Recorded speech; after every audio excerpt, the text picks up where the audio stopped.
Class number 6. On est dans le Romains classe 6 aujourd'hui. And tonight, by the grace of God, we'll do verses 6 and 7 of chapter 1. Par la grâce de Dieu, nous allons faire le verset 6 et 7 ce soir. It says, "Among whom are ye also the called of Jesus Christ, to all that be in Rome, beloved of God, called to be saints, grace to you and peace from God our Father and the Lord Jesus Christ."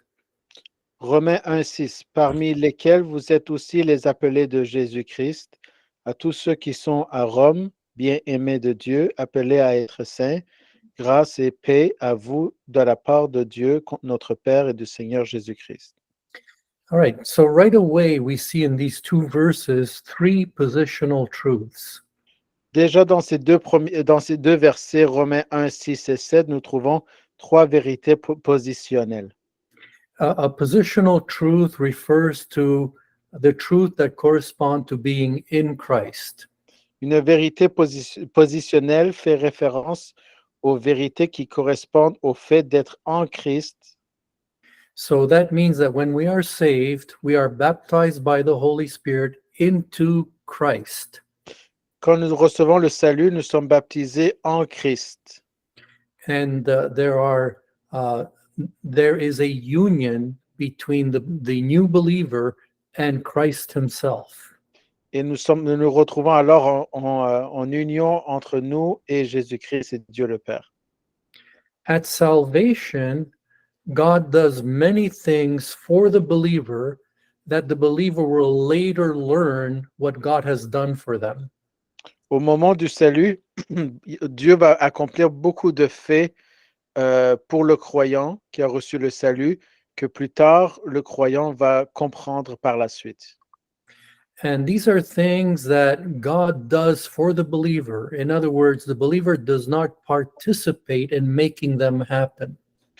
Ces choses, ces faits et ces choses, c'est seulement ce que Dieu va faire pour le croyant, c'est-à-dire que le croyant n'a aucune part ni rien à faire dans tout ceci. In other words, they are truths that refer to the verb to be. Ce sont des actions qui font référence au verbe accomplir. To be, not to D'être, accomplish, to d'être, be. d'être, Right. excuse-moi, positionnel, Right. d'être. Right. Whereas it is not verbs that have to do with to do. Et ce ne sont pas des verbes concernant des actions. So to do has to do with what we do for God. Donc, tout ce qui a rapport avec l'action, c'est ce que nous pourrions faire pour Dieu. To be is what God has done for us. D'être, c'est ce que Dieu a fait pour nous. So tonight we're going to look at three things among the many that God has done for us at salvation. Donc, ce soir, nous allons regarder trois choses qui sont mentionnées que Dieu va accomplir pour les croyants. The first one is called of Jesus Christ. Le premier chose que Dieu va faire dans la position, c'est les appeler de Jésus-Christ. This is a work of God. He calls you to faith in Jesus Christ. C'est un appel de Dieu qui vous appelle en Jésus-Christ, son Fils. The second one is that we are the beloved of God. Le second action que Dieu fait pour nous, c'est nous sommes le bien-aimé de Dieu. And the third one is that we are saints of God. Et le troisième, c'est Dieu qui nous considère ses saints. So let's start with the first one, which the first positional truth, that we are the called of Jesus Christ. Donc, nous allons commencer premièrement par la première vérité positionnelle, c'est-à-dire nous sommes appelés en Jésus-Christ. As we read, among whom are ye also the called of Jesus Christ. Romains 1, verset 6. Parmi lesquels êtes-vous aussi les appelés de Jésus-Christ? This is a call to salvation through his son, Jesus Christ. C'est-à-dire les croyants sont appelés au salut par son Fils Jésus-Christ. An example would be 1 Corinthians 1:9. It says, God is faithful, by whom you were called unto the fellowship of his Son, Jesus Christ our Lord. Un exemple, c'est 1 Corinthiens 1:9. Dieu est fidèle par qui vous avez été appelés à la communion de son Fils Jésus-Christ, notre Seigneur. Now, we're going to see as we study tonight a progressive change in the word to be called. Et nous allons voir à travers le cours de ce soir la description ou la progression de la description ou la définition du mot appelé. We're going to see that in the Gospels, in the four Gospels, it's a call to faith in Christ for salvation. Par exemple, on va voir que dans les évangiles, le terme appelé fait référence à un appel général au salut qui est adressé à tous. But in the epistles, those that are called, it is no longer an invitation, it is a description of those that are saved. Mais le même terme appelé en dehors des évangiles, c'est-à-dire dans les épîtres, fait en réalité référence aux ceux qui ont déjà reçu le salut, qui sont nommés appelés. All right, let's go to the Gospels and we'll see how it is a call to salvation. Allons-y dans les évangiles et regardons comment le terme appelé est utilisé dans les évangiles. There is an illustration in the parable of the wedding feast for the king's son. Il y a une parabole, une illustration dans la parabole des noces du fils du roi. And it's found in Matthew chapter 22, verses 1 to 14. Et cette parabole se retrouve dans Matthieu 22, versets 1 à 14. It was a call to a wedding feast for the king's son, which some accepted and some rejected. Dans ce passage, c'était un appel, les appelés, à ceux qui étaient invités à venir participer au mariage du fils du roi, que certains vont accepter et que d'autres vont rejeter. Those that accepted the invitation were given a wedding garment to wear. Ceux qui ont accepté l'invitation ont reçu premièrement un vêtement de mariage à porter. This wedding garment is symbolic of the imputed righteousness of Christ given to believers. Ce vêtement de mariage à porter pur fait référence à la justice que Jésus-Christ a conférée et donnée aux croyants au moment du salut. Now, if anyone came to that wedding feast wearing their own wedding garment, they were trusting in their own self-righteousness and they were rejected.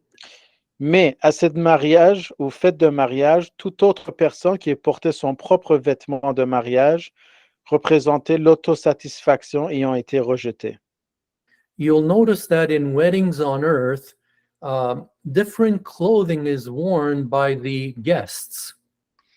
Par exemple, dans les mariages terrestres, vous allez remarquer que dans la plupart des mariages différents, les invités vont porter des vêtements de mariage différents. The rich wear very expensive clothing to weddings. Par exemple, les riches dans leur mariage vont porter des vêtements très luxueux. And the poor come in with nice clothing, but not very expensive. Et les pauvres vont venir à un mariage dans des vêtements chics, mais pauvres. So that by looking at these two, let's say, wedding guests, you'll know which one is richer than the other. Donc, en regardant le contraste dans ces deux mariages terrestres, ceux des riches et ceux des pauvres, on peut voir un contraste ou une opposition. However, when it comes to the wedding feast of the Son of God, Mais quand il s'agit de la fête du mariage de Christ, le Fils de Dieu, there is to be no differentiation between the righteous garment of one person and the righteous garment of another person. il n'y aura aucune différence entre le vêtement de justice imputé d'un croyant à l'autre. So that there is no comparison in the righteousness of the people attending. Il n'y aura aucune comparaison dans la justice imputée parmi les croyants. Because they are all wearing the same robe of righteousness, which is the righteousness of Christ. Car ils portent tous le même vêtement de justice imputée de Jésus-Christ qui est la même pour tous. If we reject the garment of the righteousness of Christ, we will not be allowed to enter into the wedding feast. Et si vous rejetez les vêtements de justice imputés de Christ au moment du salut, vous ne serez pas invité à son fête de mariage. Now, as we said, in the Gospels, the word called refers to an invitation to salvation. Et comme on a déjà expliqué ici, dans les épîtres, le mot invitation, what was pastor? It is an invitation to salvation. C'est ça. Ici, le mot mariage, et pour ici, c'est en réalité, Call. ceux qui sont appelés, c'est en réalité une invitation. To be called is an invitation to salvation. Appelé dans les épîtres, c'est une invitation au mariage. And we know that few receive Christ as their Savior on earth. Et nous savons, vous devez recevoir le salut de la main de Christ sur terre.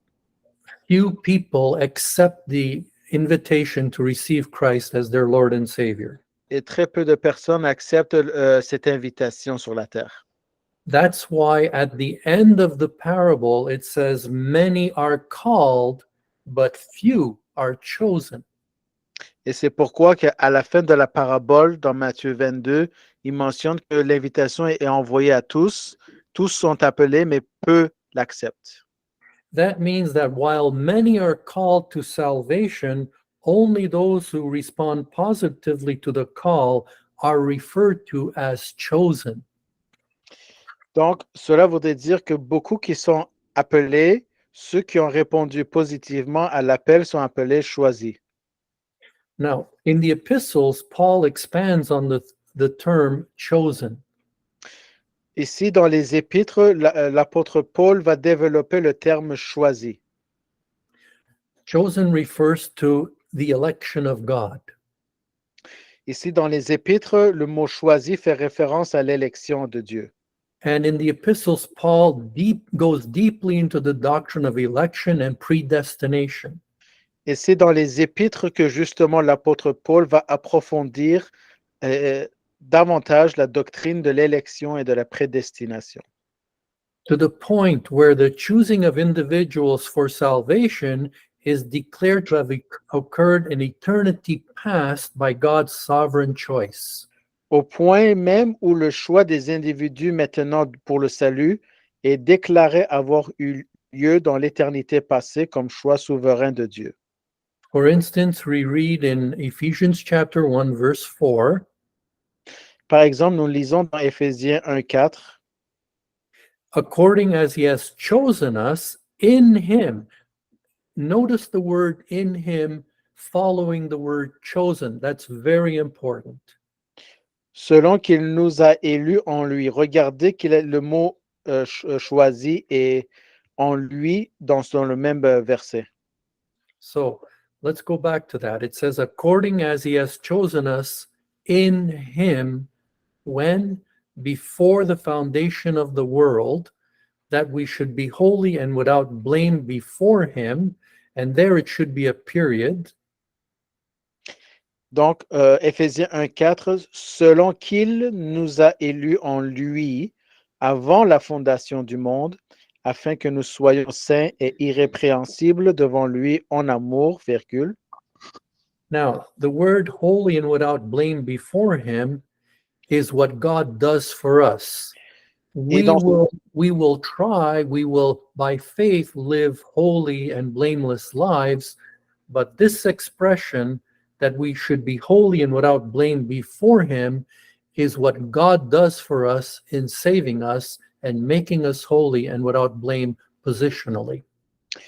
Donc, ici, dans le passage d'Éphésiens, chapitre 1, au verset 4, le mot que nous soyons saints et irrépréhensibles devant lui, il s'agit en réalité de ce que Dieu fait pour nous et non pas ce que nous pouvons essayer de faire. Nous ne pouvons le faire que seulement par la foi. All right, then it continues, in love, having predestinated us. So the motivation of God to predestine us is his love for us. Donc, en amour, nous ayons prédestinés, c'est par amour que Dieu nous a invités. Unto the adoption of children by Jesus Christ to himself. En amour, nous ayons prédestinés à l'adoption d'enfants par Jésus-Christ, according to the good pleasure of his will. selon le bon plaisir de sa volonté. Now, here's what I want you to notice, very important in this passage. Je voudrais que vous notez un point important dans ce passage. Notice that this choosing are only those who are in Christ. Notez que le mot choix dans ce passage ne concerne que ceux qui sont en Christ. Remember what it says? According as he has chosen us in him. Souvenez-vous qu'il a mentionné dans le passage que selon qu'il nous a élus en lui. Now we know that to be in him or to be in Christ, one has to believe. Mais nous savons que pour être en lui, nous devons le croire en lui. So while it's true that the believer's election happened in eternity past, Donc c'est vrai que l'élection d'un croyant s'est produite dans l'éternité passée. it only means that in eternity past, God knew our choice to believe before we chose to believe. Cela signifie que Dieu connaissait notre choix de croire avant que nous choisissions de croire. And there we have it, because in Christianity, there's such a conflict over this doctrine of election and predestination. Et le voici, parce que dans la chrétienté, il y a déjà encore et toujours un débat concernant la prédestination. There are those that would exclude man's free will and say God sovereignly chooses and man's free will is not involved. Il y a certains dans les cercles chrétiens qui vont dire l'homme n'a pas le libre arbitre de choisir, c'est Dieu qui choisit, point final. And they choose all the verses that talk about God's sovereign choice in eternity past. Et ce groupe de personnes vont choisir tous les passages de la Bible qui mentionnent que Dieu choisit pour l'homme. And there are those who go to the other extreme. They magnify man's free will. Et il y a un autre groupe dans la cercle chrétien qui vont dire oh non, non, Dieu nous a donné le libre arbitre et c'est le choix entier de l'homme. And they magnify free will to the point where I can choose God today, reject him tomorrow, and then come back again and choose him again, reject him again, come back again. They magnify free will above what the Word of God does. Et ce deuxième groupe de chrétiens vont dire oh non, non, on a le libre arbitre. L'homme peut choisir de suivre Dieu tout comme il peut le rejeter puis revenir avec lui. Et ainsi, ils mettent le choix de libre arbitre au-dessus de la parole de Dieu. So both are extreme examples. Les deux groupes sont des exemples extrêmes, Extreme points of view. Des points de vue extrêmes. Now, the Bible clearly teaches both as truth. Mais la Bible nous enseigne que les deux extrêmes sont corrects comme vérité. The Bible does teach that we were chosen before the foundation of the world. La Bible nous enseigne que nous avons été choisis avant la fondation du monde. The Bible does teach that it was God's sovereign choice.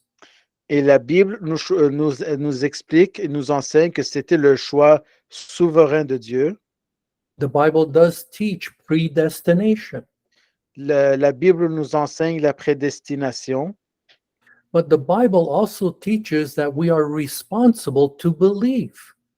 Et la Bible nous enseigne que nous sommes responsables de croire. That means our free will is involved. Donc, ceci signifie que notre libre arbitre est inclus. Now, there is no way for a human being to explain this. Il n'y a aucune manière que les êtres humains puissent expliquer tout ceci. Because predestination is a doctrine that runs this way. Car la prédestination, c'est une doctrine vraie qui va dans un sens. And free will is a doctrine that runs parallel. Et la doctrine du libre arbitre va aussi aller dans une autre direction, mais parallèle à l'autre. In human mental capacity, we cannot explain how these two parallel doctrines, which cannot touch, how God makes them touch. Dans notre vocabulaire et compréhension humaine, nous ne pouvons pas expliquer les extrêmes vérités concernant tout ceci, Because we do not have the wisdom and mind of God except what God reveals in his word. donc, car nous n'avons pas la sagesse divine de Dieu pour tout expliquer, So sauf la parole de Dieu. For now, we just have to accept by faith that predestination is true and free will is true, and both are taught in the Bible. Donc, le seul choix qui nous reste, c'est de croire par la foi la prédestination et le libre arbitre, tous les deux qui sont dans la Bible. So, for instance, man's free will and God choosing us are beautifully expounded by Peter when he combines them with God's foreknowledge in 1 Peter chapter 1, verse 2. Par exemple, le libre arbitre de l'homme et le choix de Dieu est magnifiquement expliqué par Pierre quand il les combine tous les deux avec la préscience de Dieu. 1 Peter 1, 2, elect, meaning God's sovereign choice before the foundation of the world, according to the foreknowledge of God the Father. What did God foreknow? Our free will decision. Donc, par exemple, dans 1 Pierre 1, 2, élire, c'est-à-dire choisi d'avant dans les éternités passées, selon la préscience de Dieu, le Père, c'est-à-dire qu'il nous a choisis. Now, we said at the beginning that the word called changes meaning as from the Gospels into the epistles. Souvenez-vous au début de ce cours que nous avions dit que le mot appelé va changer de définition des évangiles en se retrouvant dans les épîtres. We said that in the Gospels, to be called is an invitation to salvation. On avait déjà dit que appelé dans les évangiles, c'est une invitation au salut. But in the epistles, the called is a positional truth of those who have believed. Mais dans les épîtres, les appelés devient un terme positionnel utilisé uniquement pour les croyants qui ont accepté l'appel au salut. So those who have believed are the called of God. Donc, ceux qui ont accepté l'invitation, qui ont accepté, sont appelés les appelés. A beautiful combining of these words is found in Revelation chapter 17, verse 14. Et un exemple parfait de combinaison de ces deux informations se retrouve dans Révélation 17, 14. It says, "These shall make war with the Lamb, and the Lamb shall overcome them, for he is Lord of lords and King of kings. And they that are with him are called and chosen and faithful." Révélation 17, 14. Ceux-ci feront la guerre à l'agneau. L'agneau les vaincra, car il est le Seigneur des seigneurs et Roi des rois, et ceux qui sont avec lui sont appelés, élus, fidèles. So we see that the called is a positional truth of believers. Donc, nous voyons dans ce passage de Révélation que les appelés, c'est une vérité positionnelle. And those that are called, the called of God, are also the chosen of God. Et que ceux qui sont les appelés de Dieu sont les élus et les fidèles de Dieu. And they are the faithful. That's another term for believers. Donc, ils ne sont pas juste appelés ou élus, mais ils sont aussi nommés fidèles de Dieu. We remain faithful to God because God, by his grace, keeps us in his loving hands. Nous sommes appelés fidèles de Dieu parce que Dieu, par son amour, nous garde définitivement en lui. By nature, we are unfaithful. Par nature, nous sommes non fidèles. Think about how many promises to children are broken by parents. Regardez par exemple toutes les promesses qui sont brisées par les parents aux enfants. That's being unfaithful. Ça, c'est être infidèle. Think of how many business promises, salesmen making promises to customers and then not delivering. Regardez à tous les gens en marketing qui donnent des promesses selon la compagnie qui travaille et qui les brisent. That's being unfaithful. Ça, c'est être infidèle. We are faithful if it's to our advantage. Otherwise, we become unfaithful if it profits us. Nous sommes loyaux et fidèles que si cela nous profite, sinon nous sommes déloyaux. If it depended on us, we would be unfaithful to Jesus Christ spiritually. Si nous étions tout à fait libres et non gardés, nous aurions été déloyaux envers Jésus-Christ. But because we are under the grace of God, God helps us to remain faithful. Parce que nous sommes sous la grâce de Dieu, Dieu nous préserve et pour nous aider à rester fidèles. Now let's look at the second positional truth. We are the beloved of God. Regardons maintenant la deuxième vérité positionnelle. Nous sommes les bien-aimés de Dieu. Now John 3:16 says, "For God so loved the world that he gave his only begotten Son, that whosoever believeth in him should not perish but have everlasting life." Donc, souvenez-vous dans Jean 3,16, car Dieu a tant aimé le monde qu'il a donné son Fils unique afin que quiconque croit en lui ne périsse pas, mais qu'il ait la vie éternelle. So this tells us that God loves the whole world. Ce verset nous dit que Dieu aime le monde entier. But when it comes to believers, he gives them the name beloved. Mais quand il s'agit des croyants, Dieu leur donne un autre nom, celui de bien-aimé. Now, the one who receives this title is the Son of God himself, Jesus Christ.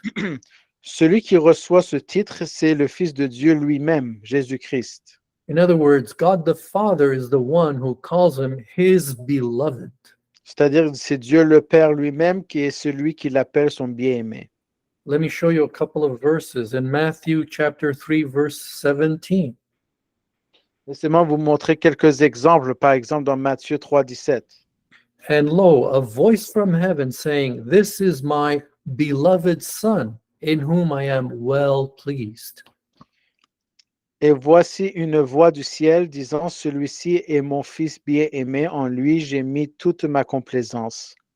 In 2 Peter 1:17, "For he received from God the Father honor and glory, when there came such a voice to him from the excellent glory, This is my beloved Son, in whom I am well pleased." Second Pierre 1,17, car il reçut de Dieu le Père honneur et gloire lorsqu'une telle voix lui parvint de la gloire excellente. Celui-ci est mon Fils bien-aimé et en qui j'ai mis mon plaisir. The word beloved is agapatos. Le mot bien-aimé en grec, c'est agapetos. It means dear. Ça veut dire cher ou très cher. Jesus is God's dear Son. Jésus est le Fils bien-aimé de Dieu. Now, you'll also notice that agapetos has the word agape in it. Probablement, vous reconnaissez tout de suite que la racine du mot agapetos contient le mot agapé. So, in the word beloved is the word agape. Donc, dans le mot bien-aimé contient le mot aimer, agapé, which is the benevolent love of God based on his will to meet the need of the ones he loves. c'est-à-dire l'amour bienveillant de Dieu basé sur sa volonté de répondre aux besoins de ceux qu'il aime. For instance, as sinners, we need forgiveness, which God's agape supplies. Par exemple, en tant que pécheurs, nous avons un besoin de pardon que l'agapé de Dieu pourvoit. But God's agape is directed not towards the lovely, but towards the unlovely, because we are unlovely in our sin nature. Mais cet amour, can you repeat, Pastor? Okay, so God's agape is directed towards the unlovely. Donc, en réalité, l'amour agapé de Dieu est dirigé vers celui qui ne peut pas être aimé. Because we are not lovely in our sin nature before we believe. Car nous ne sommes pas aimants dans notre nature de péché avant de croire. There's nothing in us that motivated God's agape towards us. Il n'y a rien en nous qui puisse motiver Dieu à nous aimer, because we were unlovely in our sin nature. car nous ne sommes pas beaux ni aimants dans notre nature pécheresse. So we really do not deserve to be called beloved or dear. Donc, nous ne méritons pas d'être appelés bien-aimés ou très chers. But once we are saved, we become beloved in Christ.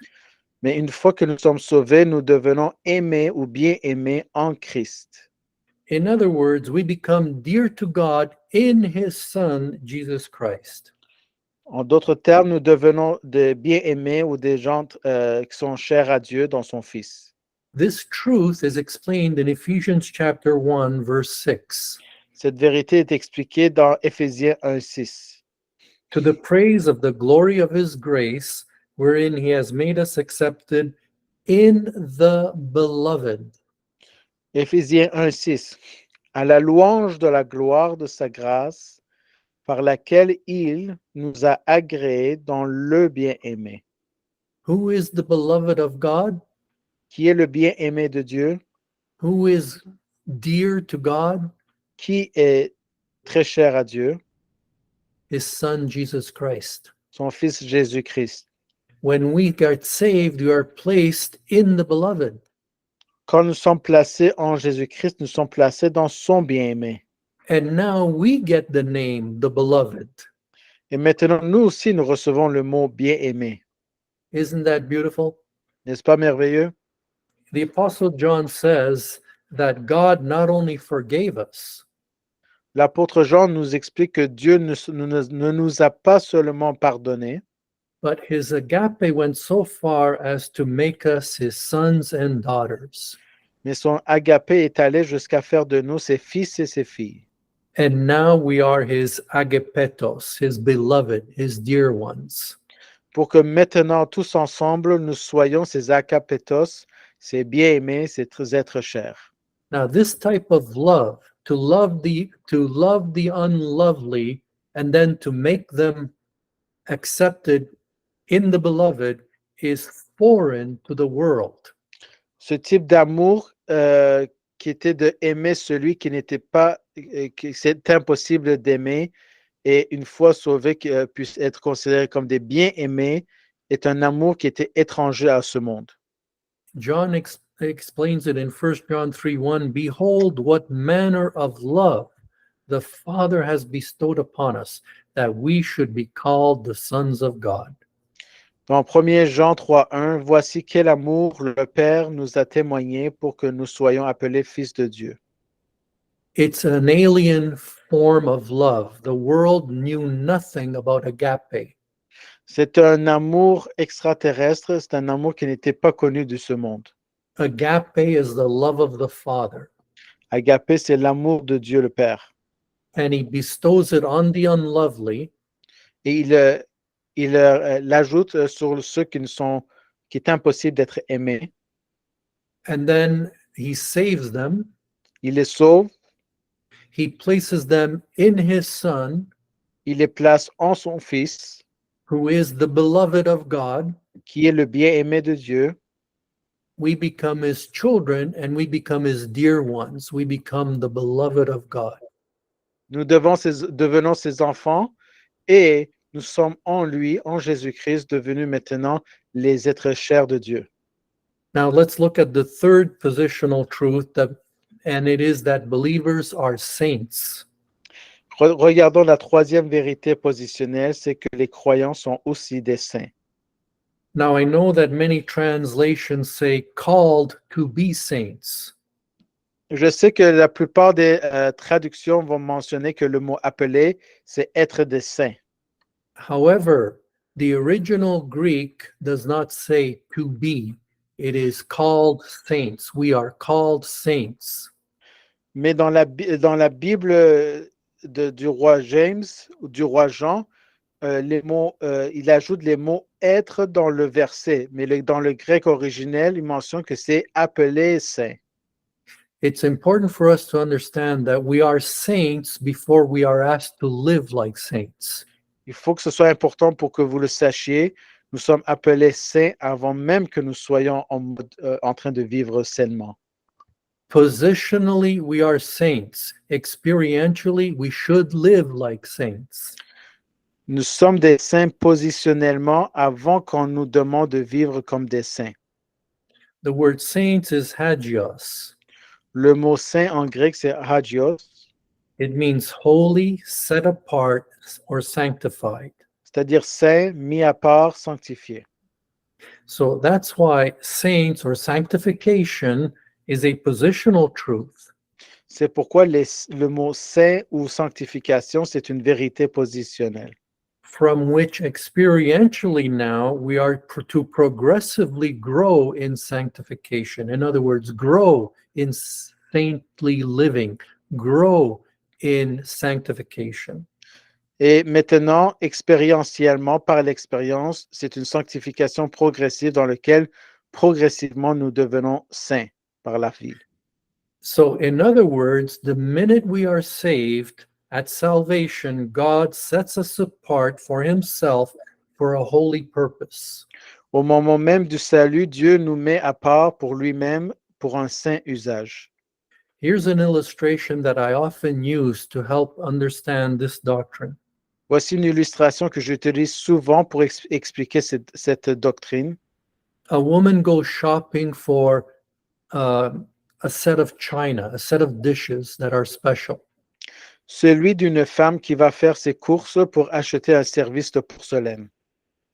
She makes her purchase. Elle fait son achat. That means that the dishes that she bought are set apart, they belong to her. C'est-à-dire que l'achat des porcelaines ont été mis à part pour elle. She chose those dishes above all the other dishes. They were set apart from all the other dishes in the store. Elle a distingué son ensemble de porcelaine de tous les autres ensembles de porcelaine du magasin. She brings those beautiful dishes and then she places them positionally in her dining room hutch. Et les place ensuite en position dans son clapier. She separates them from the dishes, the common dishes that she uses every day for her family. Elle met mise à part de la vaisselle commune dans le clapier, dans la maison. Then, because they are for a specific purpose, Et elle les ressort pour l'usage spécifique. she brings them out for the specific usage to be used for dinner for the guests coming to her home. Elle les utilise spécifiquement pour le dîner des invités qu'elle invite chez elle. Now watch the similarity. Regardez les similarités. One, they are purchased and we are purchased. Ils sont achetés et nous sommes achetés. 1 Peter 1:18, for as much as ye know that ye were not redeemed with corruptible things as silver and gold from your vain conversation received by tradition from your fathers, but with the precious blood of Christ, as of a lamb without blemish and without spot. 1 Pierre 1,18. Puisque vous savez que vous n'avez pas été rachetés par des choses corruptibles comme l'argent et l'or de votre vaine conversation reçue par la tradition de vos pères, mais avec le précieux sang de Christ comme d'un agneau sans défaut et sans tache. Number two, they are cleansed and we are cleansed. Deuxièmement, ils sont purifiés, mis à part, et nous sommes purifiés, mis à part. Hebrews 13:12, wherefore Jesus also, that he might sanctify the people with his own blood, suffered without the gate or outside the gate. Hébreux 13,12. C'est pourquoi Jésus aussi, afin de sanctifier ou de mettre à part le peuple, par son propre sang, a souffert hors de la porte. And number three, they are placed high up in a hutch, and we are placed high up in heaven. Troisièmement, ils sont placés en haut dans un clapier et nous sommes placés en haut dans le ciel. Ephesians 2:6, and hath raised us up together and made us sit together in heavenly places in Christ Jesus. Éphésiens 2,6 nous a ressuscités ensemble et nous a fait asseoir ensemble dans les lieux célestes en Jésus-Christ.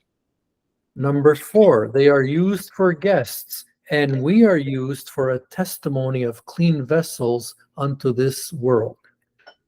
Quatrièmement, ils sont utilisés pour les invités et nous sommes utilisés pour un témoignage de vase propre. In 2 Timothy 2:21, if a man therefore purge himself from these, he shall be a vessel unto honor, sanctified and meet for the master's use, and prepared unto every good work. Second Timothée 2:21, si donc un homme se purifie de ceci, il sera un vase d'honneur, sanctifié, propre à l'usage du maître et préparé à toute bonne œuvre. So we see that sanctification is positional. We are bought with a price, we are cleansed, and we are placed high up.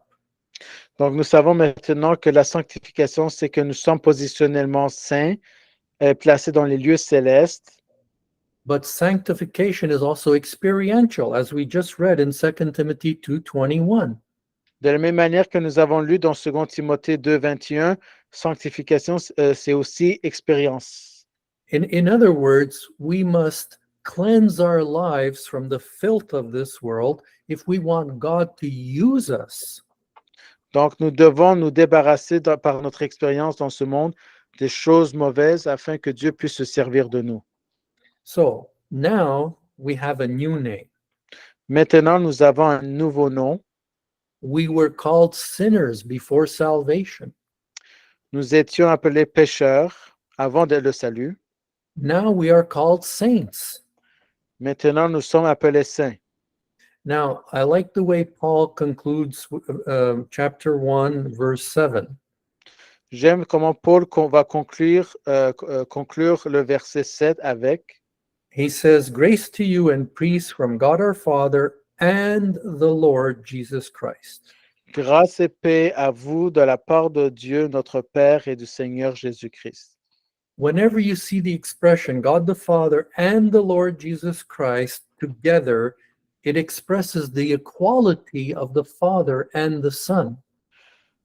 Chaque fois que l'expression Dieu le Père et le Seigneur Jésus-Christ est utilisée, il exprime l'égalité du Père et du Fils. In other words, the verse is saying that grace and peace not only come from God the Father, but they also come from God the Son. En d'autres termes, ce n'est pas seulement Dieu le Père qui donne la grâce et la paix, mais ça vient aussi de son Fils qui donne la grâce et la paix. Grace and peace come equally from God the Father and God the Son. Donc la grâce et la paix viennent également en égalité du Père et du Fils. All right, we're going to close with verse 7 tonight, and Lord willing, we continue next Thursday. Donc nous terminons avec le verset 7 ce soir et par Dieu, nous finirons au prochain cours le verset. Father, we do thank you tonight that positional truth is taught in your word. Père, nous te remercions que la vérité positionnelle est expliquée par ta parole, That you tell us who we are in Christ tu nous enseignes qui nous sommes en Christ before you ever ask us to live like those who are in Christ. avant que tu nous demandes que nous donnons l'expression aux autres comment vivre. And so we thank you, Father, that we can rightly divide the difference between our position in Christ and our experience in Christ. Et nous te remercions, Père, que tu nous expliques comment séparer la sanctification positionnellement avec la sanctification progressive ou expérience. We must know who we are before we know how to live. Nous devons savoir qui nous sommes avant de savoir comment vivre. And thank you that your word gives us that truth. Et merci que ta parole nous donne cette vérité.